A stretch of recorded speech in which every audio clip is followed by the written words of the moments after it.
This video introduced the viewer to some of the new features available in the MCP 18.0 software release, especially in the area of MCP security with regard to options, policy, and logging.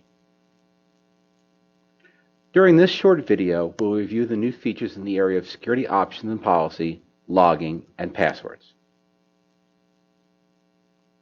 In the MCP 18.0 release, 5 new security options, also known as SecOps, were added to help the security administrator control the level of MCP security. Also within the MCP 18.0 release, 2 other security options are in the stages of deprecation and have changed behavior. The first 2 new security options deal with the current SecureCom security option, which allows the security administrator to control the offering of secure ports by certain products in the MCP environment, currently only Telnet MCP Server. In the MCP 18.0 release, the control settings for SecureCom have been split into options specifically for each product.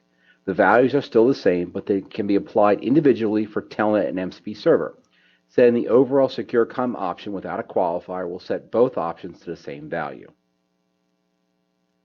2 new security options have been added to the MCP 18.0 release to help the security administrator control the level of security when connecting with Windows clients. The first option, No LM Hash, controls the storage of an LM-compatible hash for all passwords. By default, this is set, so this disables the LM authentication protocol.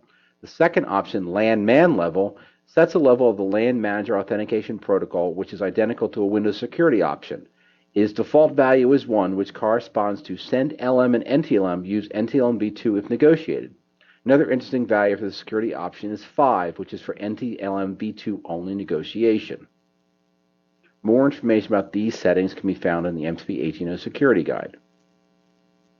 The last new security option allows the security administrator to control the logging level for client access services share connections from Windows clients and servers. It is a 3-tiered approach for allowing the security administrator to set the logging exactly to the level that they wish.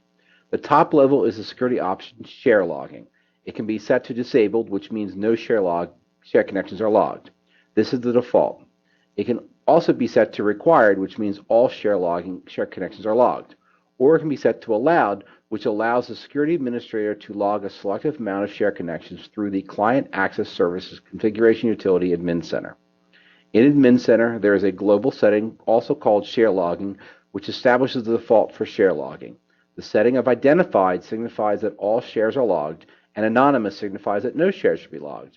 There is also a per share attribute called logging, which then allows the security administrator to denote if that share is to be logged. In this way, a security administrator can either log the connection to only a few shares or log most connections and remove the shares that they don't want logged. As of the next MCP release, certain options will be deprecated. In MCP 18.0, if the credentials options is set to disabled, an RSVP warning will be seen. As of MCP 19.0, the option will be deprecated and will always be set to enabled. In MCP 18.0, the strong password security option will show a warning if set to not required, and will be deprecated in MCP 19.0 to behave as required. More information about these implementations can be found in the 18.0 Secure Migration Guide.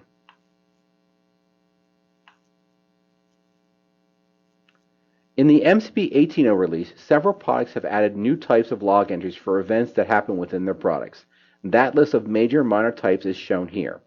These new entries also use the relevant and violation bits to denote if the log entry specifies a security event, so the same log analyzer filters can be used to search for security events. Please refer to the Log Programming Manual for more information.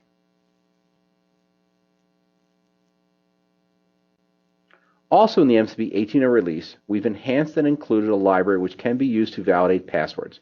In previous releases, it was only available from an article on the User Support website. This new library implements 6 rules as shown on this slide.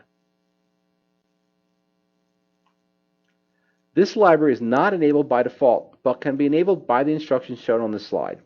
If you would like more information about password libraries or would like to customize the library to site-specific rules, please see Frequently Asked Question number 4257 on the User Support website or look in the Security SDK.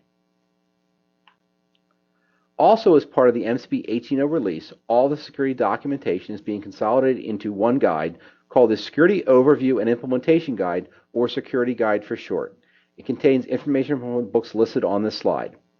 In addition, the MCP 18.0 release documentation will include a new PCI compliance guide for MCP 18.0, which gives guidance for compliance to the PCI DSS standard version 3.2. We hope you found this presentation useful and informative. Unisys offers a comprehensive set of ClearPath Forward services to enrich the value of your ClearPath Forward applications, data, and systems. Please contact your Unisys representative for more information. Thank you for your continued use and support of Unisys ClearPath Forward systems. Good day.